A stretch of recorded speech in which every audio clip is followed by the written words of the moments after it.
विनीता जैसे ही दरवाजा खोलती है वो काजल को देखकर चौंक जाती है।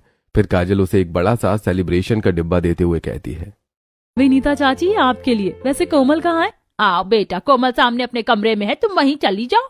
काजल कोमल के कमरे में चली जाती है। तब कोमल काजल को देखकर बहुत खुश हो जाती है। दोनों आपस में बात ही करती हैं। थोड़ी देर बाद कोमल कहती है, काजल तू बैठ, मैं तेरे लिए कुछ नाश्ता बना कर लाती हूँ। तभी विनीता वहां आ जाती है और बड़े प्यार से कहती है, अरे नहीं नहीं कोमल, तू नाश्ता क्यों बनाएगी, रुक, मैं तुम दोनों के लिए नाश्ता बना कर लाती हूँ। गोमती हॉल में बैठी ये सब कुछ देख रही थी और साथ ही समझ रही थी विनीता उसकी सहेली की नहीं बल्कि उसके पैसों की इज्जत कर रही है। थोड़ी देर बाद विनीता उन लोगों के लिए नाश्ता बनाकर लाती है। कोमल नाश्ता करती है, उसके बाद कहती है, चाची जी अब मैं चलती हूँ। दरअसल मैं आप लोगों को अपनी शादी के लिए इनवाइट करने के लिए आई थी। 2 दिन बाद मेरी शादी है और पूजा शिवी लॉन में है, आप लोग जरूर आना। ऐसा कहकर काजल वहां से चली जाती है। उसके जाने के बाद विनीता और कोमल हॉल में आते हैं जहां गोमती और शालिनी दोनों बैठे हुए थे। फिर विनीता सोफे पर बैठते हुए कहती है, कोमल तेरी सहेली तो बड़ी ही अमीर निकली, शहर के सबसे बड़े लॉन में उसकी शादी, हम लोग जरूर चलेंगे।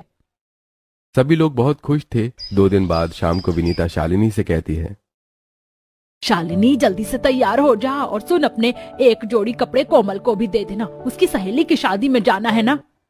माँ अब मुझे उस गरीब फटीचर को अपने कपड़े देने पड़ेंगे। बेटा काजल सहेली तो उसी की है ना, उसी की वजह से हमें शादी में जाने का मौका मिल रहा है, इसीलिए तुझे अपने कपड़े देने पड़ेंगे। अब शालिनी कोमल को अपने कपड़े दे देती है और दोनों मिलकर तैयार हो जाती हैं। सभी लोग तैयार होकर पूजा शिवी लॉन के लिए निकल पड़ते हैं। वो लोग ऑटो से पूजा शिवी लॉन के बाहर पहुंचते हैं।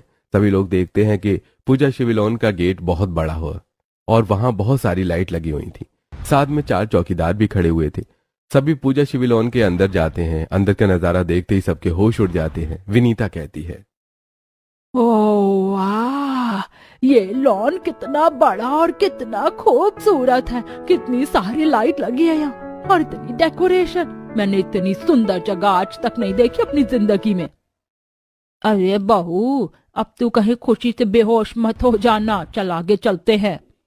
सभी लोग स्टेज की तरफ बढ़ते हैं। स्टेज पर काजल एक बहुत सुंदर गाउन में खड़ी होती है। काजल जैसे ही कोमल को देखती है तो स्टेज से नीचे उतर कर आती है और दौड़कर कोमल को गले लगा लेती है और कहती है, कोमल स्टेज पर मेरे साथ चल और फोटो खिंचवा। काजल कोमल का हाथ पकड़कर स्टेज पर ले जाती है और उसे अपने पति से मिलवाती है। फिर साथ में फोटो क्लिक करवाती है। उसके बाद उससे थोड़ी देर बातें करती है और काजल कहती है, ठीक है कोमल, अब मैं बाकी मेहमानों से मिल लेती हूँ, लेकिन तुम लोग अच्छी तरह खाना खाकर जाना। अब कोमल स्टेज से नीचे उतरती है। फिर सभी लोग खाने की तरफ जाते हैं। वहां बहुत अलग अलग वैरायटी का खाना था। सभी लोग पेट